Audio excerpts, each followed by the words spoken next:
Hello, I'm going to teach you how to make an instrument out of a straw.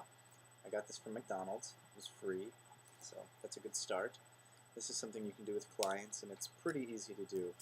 You can let them do as much or as little as they can manage, depending on their fine motor coordination skills. So the instrument we're going to make is technically a double reed instrument, but most people refer to it as the straw flute. So first, take off the wrapping and throw that away. You'll have a straw. What you want to do first is take the end, about 2 inches of it, and just pinch it so it flattens out a little bit. You can even put it on a hard surface and use some kind of object to help pinch it just a little bit. It doesn't have to be perfectly flat, but just enough so there's a little crease to it. Alright. Next thing is you're going to take scissors, that pinched end, you're going to take some scissors, you're going to make 2 cuts on it. And you want them to come to a point where it makes like a V. So I cut one part like that, turn it around, cut the other part, just trim it up just a little bit.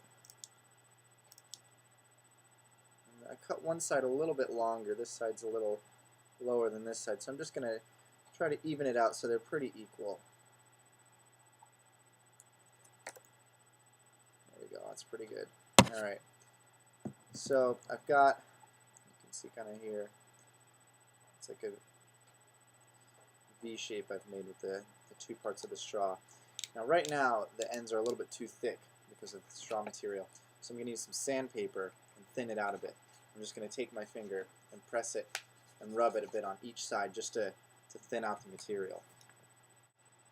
Okay, now that I've thinned that out pretty good, what I'm going to do is I'm going to put my lips on it right about here. So probably about 1.5 inches total in from the end of it, a little bit past the slits.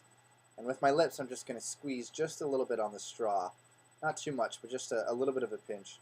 And then once you do that, you blow really hard, and it should make these 2 reeds vibrate together and create a sound similar to an oboe.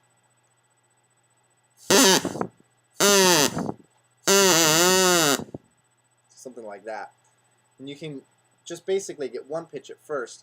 You can change the sound by putting your hands over it also, like this.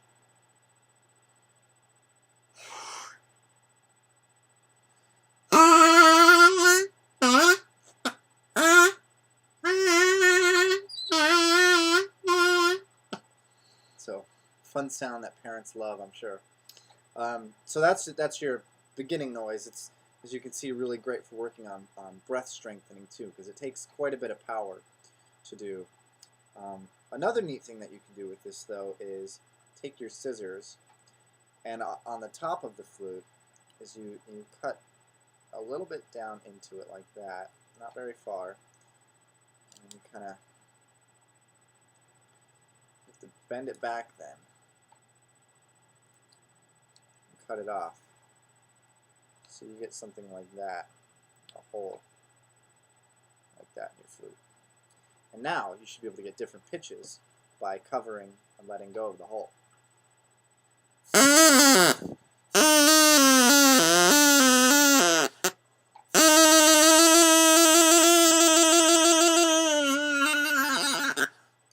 So you can get now a variety of sound, and you can cut one or as many holes as you want in this, depending on how many fingers they can manage, and even write a little piece for it or something.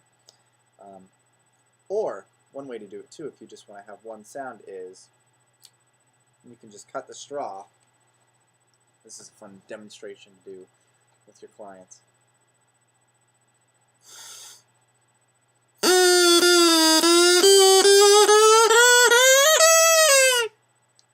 Make it as short as you want.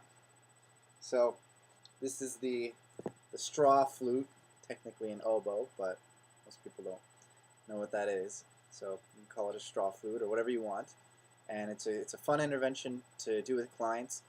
It's a great way to help them work on fine motor skills, also breath control, and working on armature and lip control and things like that. and even following directions too. You can suit whatever goals you need for this. So try it out. Go to McDonald's, grab a few straws, and get some sandpaper and have fun. Bye.